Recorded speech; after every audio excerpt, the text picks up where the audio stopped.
سل بنی اسرائیل، پوچھو بنی اسرائیل سے. یہ زجر کا انداز ہے، ناراضگی کا انداز ہے ایک طرح سے. پوچھ لو بنی اسرائیل سے. سل سوال سے، بنی اسرائیل یعنی بنی یعقوب. کما آتیناہم، کتنی ہی دی ہم نے ان کو. کتنی سے مراد یہاں کثرت ہے، یعنی کتنی زیادہ دی ہم نے ان کو. من آیت بینہ، واضح یا روشن نشانیوں میں سے یا آیات میں سے. اور آیات سے مراد دو چیزیں ہوتی ہیں، یاد ہے آپ کو، احکام الہی اور کائنات کی دلائل. وَمَن يُبَدِّلْ، اور جو بدل کر لے گا، نعمت اللہ، اللہ کی نعمت کو. بدل کا کیا مطلب ہوتا ہے؟ پیچھے پڑا بے دال لام. تستبدلون، بدلنا کیا ہوتا ہے؟ تبدیل کرنا کیا ہوتا ہے؟ ایک چیز کے بدلے دوسری چیز لینا یا لانا. تو جو اللہ کی نعمت بدل دے گا، تو یہاں نعمت کون سی چیز ہے جسے بدلنے کی بات ہو رہی ہے؟ آیات، نعمت ایمان اور احکام، جو اللہ کا دین ہے مراد. جو اللہ کا دین چھوڑ کر کوئی اور چیز لے لے گا، یہ مراد ہے. پچھلی آیت کے کانٹیکسٹ میں کیا ہے؟ وہ نفس بیچنے والی بات ہے اور پھر پھسلنے والی بات ہے. نفس بیچتے بیچتے پھسل گیا، رستہ چھوڑ دیا. اس نے گویا کیا کیا؟ اس نے تبدیل کر دیا، اپنا رستہ تبدیل کر دیا، اپنا کام تبدیل کر دیا، اپنا طریقہ تبدیل کر دیا. کہ پہلے اس کا طریقہ کیا تھا؟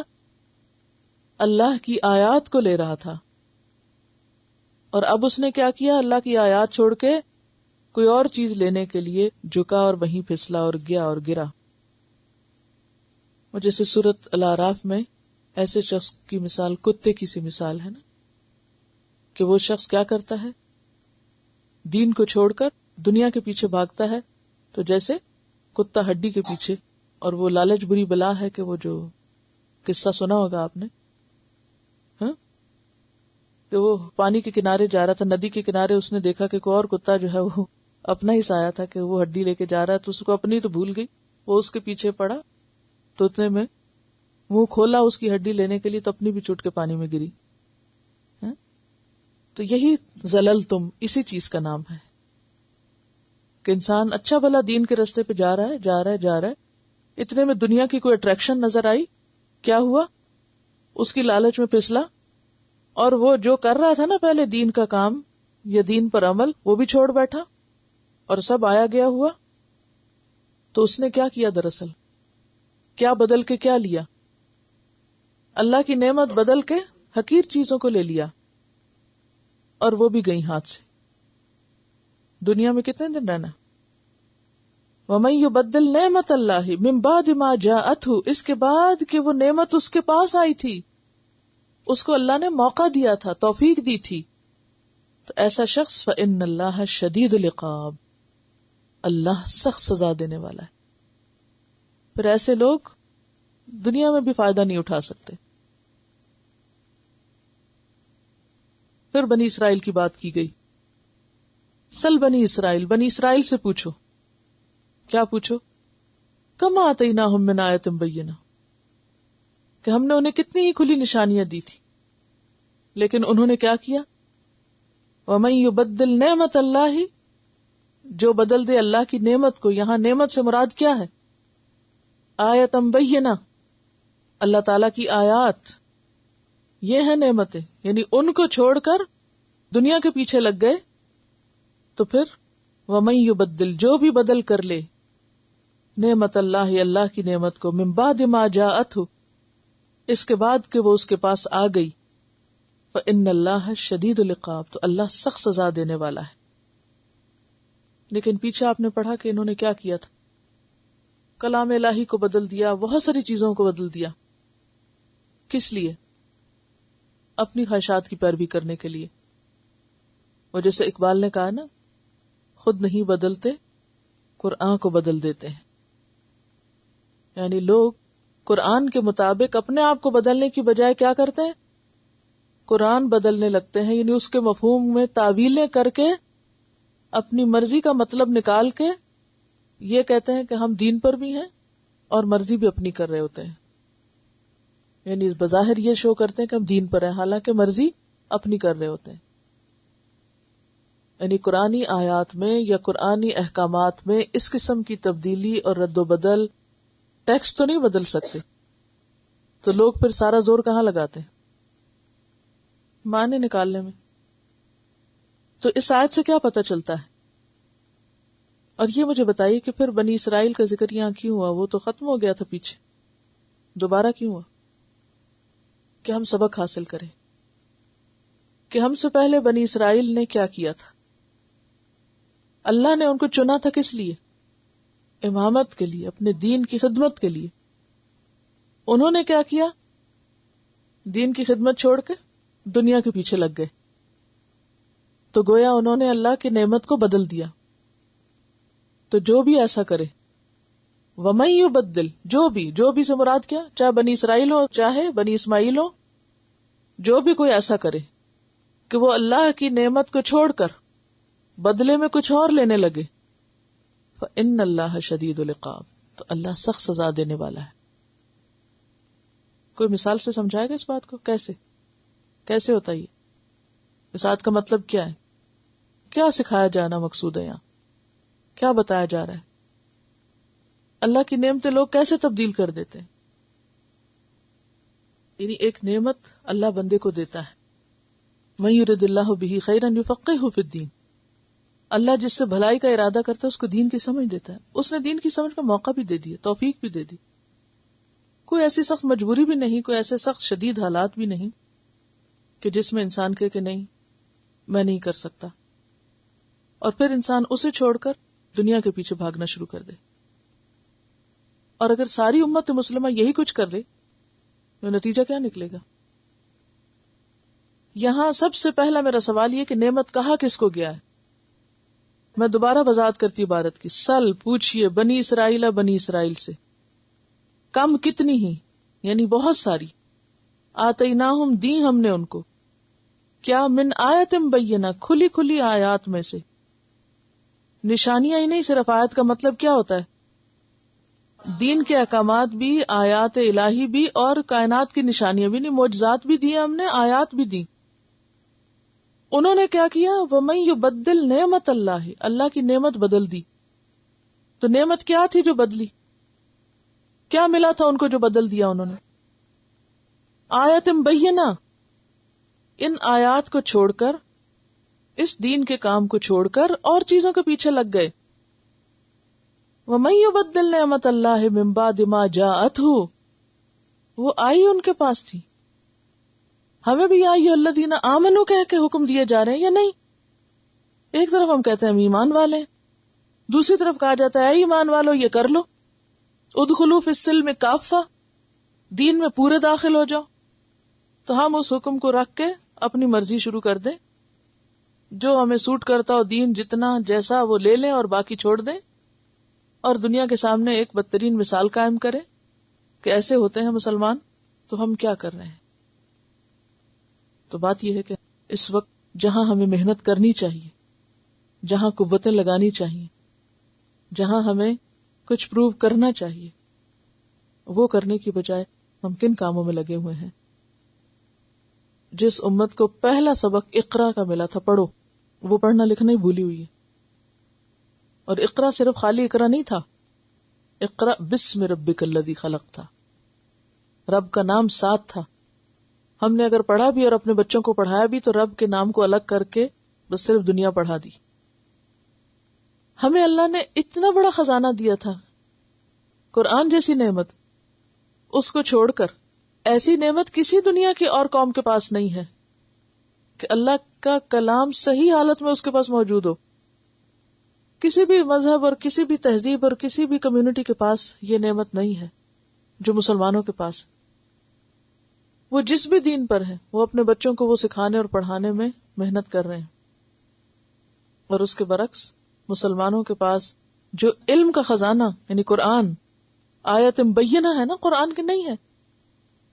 کیا قرآن آیت بینہ میں آتا ہے آیت بینہ میں؟ اس کو چھوڑ کر جب ہماری ساری دلچسپیاں اور چیزوں کے پیچھے چلی جائیں تو ہم بدل کر کیا لے رہے ہیں؟ کیا دے کر کیا حاصل کر رہے ہیں. تو پھر ایسے لوگوں کے ساتھ کیا ہونا چاہیے؟ فإن اللہ شدید العقاب. تو دنیا میں بھی ذلت اور رسوائی سامنے آ جاتی ہے. زین للذین کفروا الحیات الدنیا. اصل پھسلنے کی وجہ کیا ہے؟ پھسلنے کی وجہ دنیا کی اٹریکشنز، ضرورت پر نہ جینا، زینت پر جینا. دنیا ضرورت نہیں زینت بن جائے جب کسی انسان کے لیے. تو اہل ایمان کے لیے تو دنیا میں کوئی اٹریکشن نہیں ہو سکتی. کیوں؟ اس لیے کہ ان کے نزدیک تو مچھر کے پر کے برابر بھی نہیں کہ جس کے پیچھے اپنا دین چھوڑے انسان، ایمان چھوڑے. لیکن کفر کرنے والے، ان کے لیے دنیا بڑی اٹریکٹیو ہے، کیونکہ ان کے سامنے آخرت جو نہیں، ان کے سامنے آخرت نہیں، تو وہ آخرت کو بھول کر سب کچھ دنیا میں حاصل کرنا چاہتے ہیں. بہت ہی آئیڈیل اور اعلیٰ ترین زندگی جس کا وہ تصور کرتے ہیں، تو ان کی طرف اشارہ ہے. یعنی کیسے دھوکے میں پڑے ہوئے ہیں. آپ صلی اللہ علیہ وسلم کے بارے میں آتا ہے کہ جب آپ کو کوئی دنیا کی چیز اچھی لگنے لگتی، یعنی کوئی چیز دیکھتے اور وہ اچھی لگتی، تو آپ فوراً یہ پڑھتے تھے. معلوم ہے کیا پڑھتے تھے؟ کوئی گھر آپ دیکھیں آپ کو بہت ہی اچھا لگے، آپ کا دل چاہنے لگتا ہے کہ ہاں یہ گھر میرا ہوتا، مجھے ایسا گھر چاہیے. مثلا مثال دے رہی، تو نبی صلی اللہ علیہ وسلم جب کسی چیز کو دیکھتے اور آپ کو پسند آنے لگتی تو آپ پڑھتے اللہم لبیک ان العیش عیش الاخرہ. لبیک ان العیش عیش الاخرہ کیا مطلب؟ اصل زندگی تو آخرت کی زندگی ہے. یا رب، یا رب میں حاضر ہوں، میں تیری اطاعت پر ہی حاضر. لبیک کا کیا مطلب ہے؟ یا رب تو نے جس کام کے لیے مجھے دنیا میں بھیجا میں اسی کے لیے حاضر ہوں. اور اصل زندگی تو آخرت کی زندگی ہے. دنیا کی زندگی کیا ہے؟ وَمَا الْحَيَاةُ الدُّنْيَا إِلَّا مَتَاعُ الْغُرُورِ، دھوکے کا سامان. تو زُيِّنَ لِلَّذِينَ كَفَرُوا الْحَيَاةُ الدُّنْيَا، دنیا کی زندگی کافر لوگوں کے لیے خوبصورت بنائی گئی ہے. سورۃ النمل آیت 4 میں آتا ہے ان الذین لا یؤمنون بالآخرۃ زینا لهم اعمالهم. جو لوگ ایمان نہیں رکھتے آخرت پر، ان کے لیے ہم نے ان کے اعمال کو کیا بنا دیا؟ خوشنما بنا دیا ہے.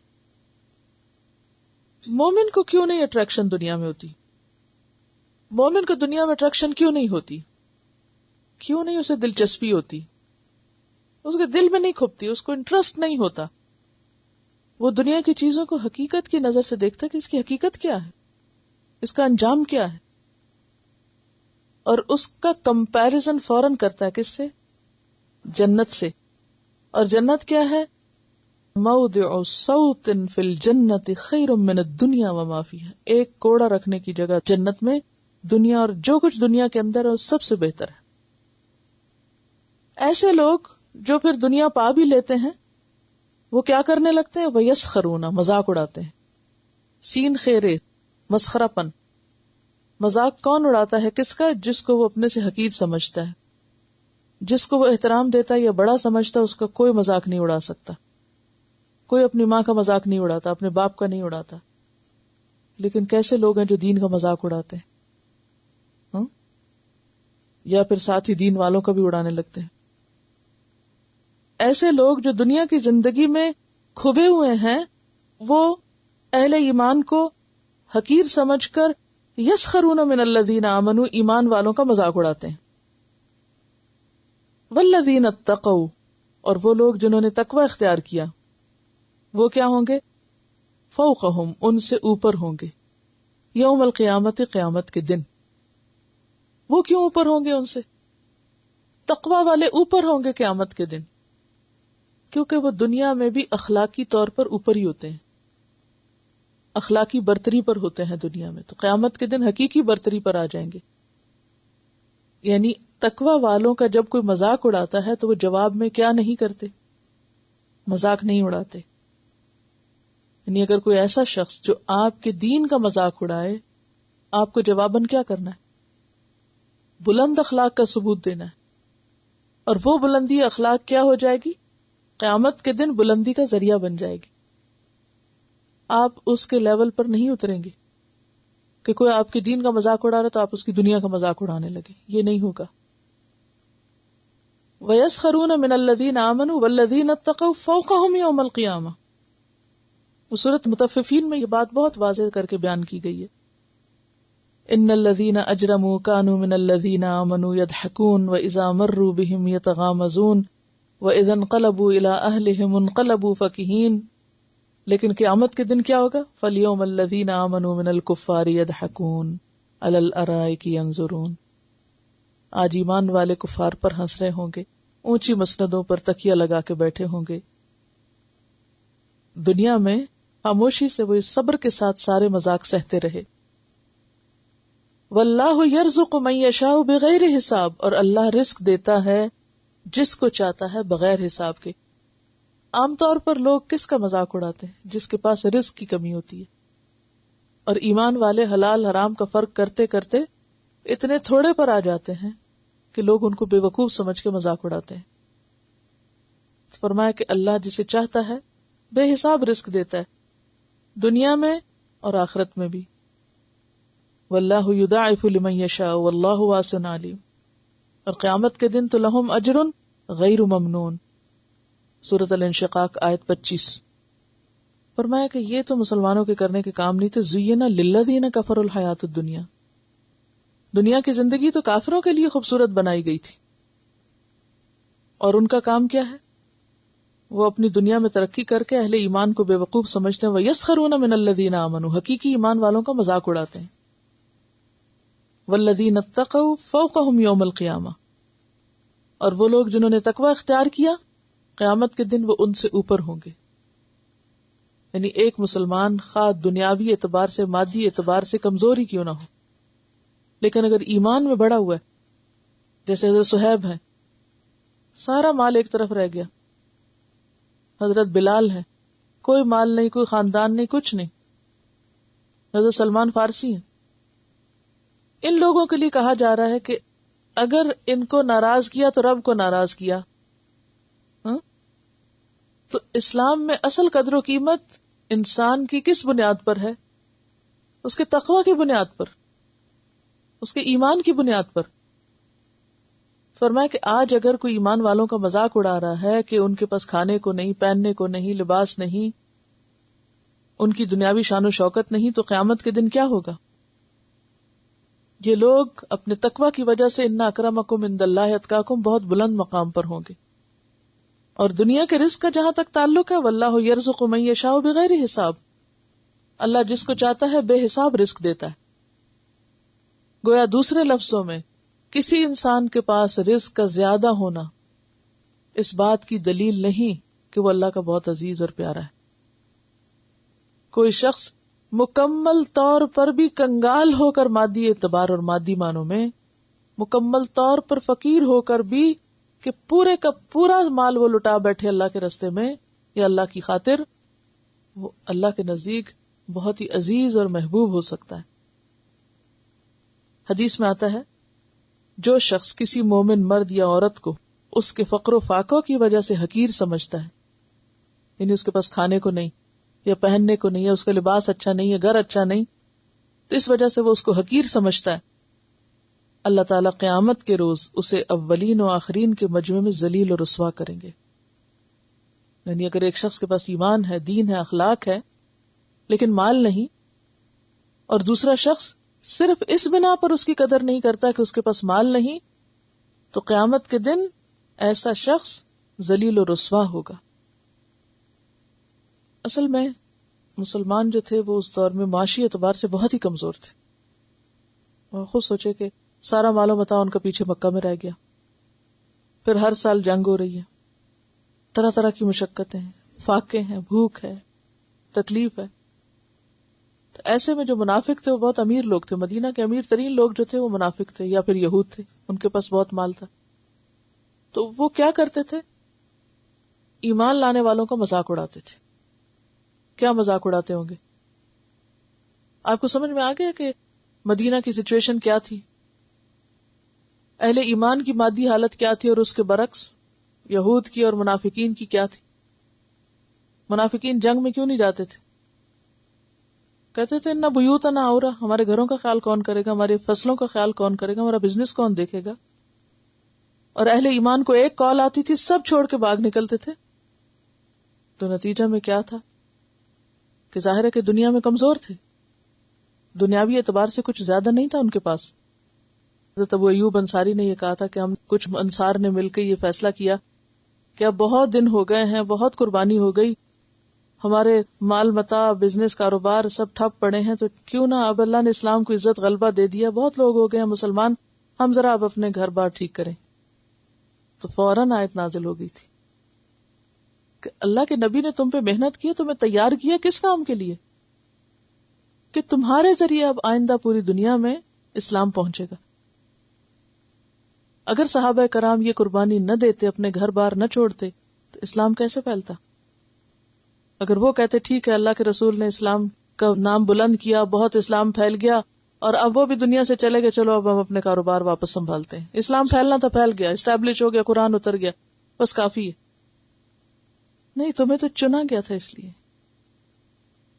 کہ اب تمہارے ذریعے آگے پیغمبر چلے گئے، اب تمہارے ذریعے آگے جائے گا. اور پھر صحابہ کے بعد تابعین، تابعین کے بعد تبع تابعین، اور وہ آئندہ نسلیں آتی رہیں، آج تک اسلام کے پیغام کو عام کرتی رہیں. تو ہر دور میں ایسے لوگوں کی ضرورت ہوتی ہے کہ جو سیلف لیسلی ہر قربانی کر کے اللہ کے اس پیغام کو لوگوں تک پہنچائیں. اور اگر یہ سلسلہ جاری نہ رہے اور نہ رہتا تو ہم بھی شاید مسلمان نہ ہوتے. ہم بھی کسی کی قربانیوں کی وجہ سے آج اس دین میں ہیں، اور آج ہم قربانیاں کریں گے تو دنیا کے 80% آبادی کو اسلام کا نور ملے گا، اسلام کی روشنی ملے گی. لیکن آج کے مسلمانوں کو یہ بات سمجھانا ہی بڑی مشکل ہوگی. اگر کوئی ایسی بات کرے تو کہتے ہیں یہ کس دنیا کی باتیں ہو رہی ہیں، یعنی یہ باتیں اجنبی ہو گئی ہیں، یعنی کس چیز کے لیے تم اپنا وقت اور اپنا یہ سب کچھ لگا رہے ہو؟ یہ بھی کوئی کرنے کا کام ہے؟ جس نے ہدایت پانی ہوگی خود ہی پالے گا. یہ کوئی ہماری ذمہ داری کہ سب مسلمان ہو؟ تمہیں کس کی ہے؟ اس کا نام بتا دیجئے جس کی. اگر ہر مسلمان یہی سوچتا ہے کہ میری نہیں ہے، پھر وہ کس کی ہے؟ اور پھر آپ دیکھیے کہ اللہ تعالیٰ فرمائے اللہ رزق دیتا ہے جس کو چاہتا ہے بے حساب. اور آپ کو معلوم ہے کہ یہی غریب مسلمان مہاجرین انصار چند سالوں کے بعد ان کے پاس اتنی دولت آئی تھی کہ مدینہ کا حال کیا ہو گیا تھا. سب دینے والے تھے، لینے والا کوئی نہیں رہا تھا. یعنی تم سمجھتے ہو کہ اسلام کے لیے قربانیاں کرنے والے ہمیشہ بدحال ہی رہیں گے؟ نہیں، ان کے دن پھر جائیں گے، دنیا میں بھی پھر جائیں گے. اللہ جس کو چاہتا ہے بے حساب رزق دیتا ہے.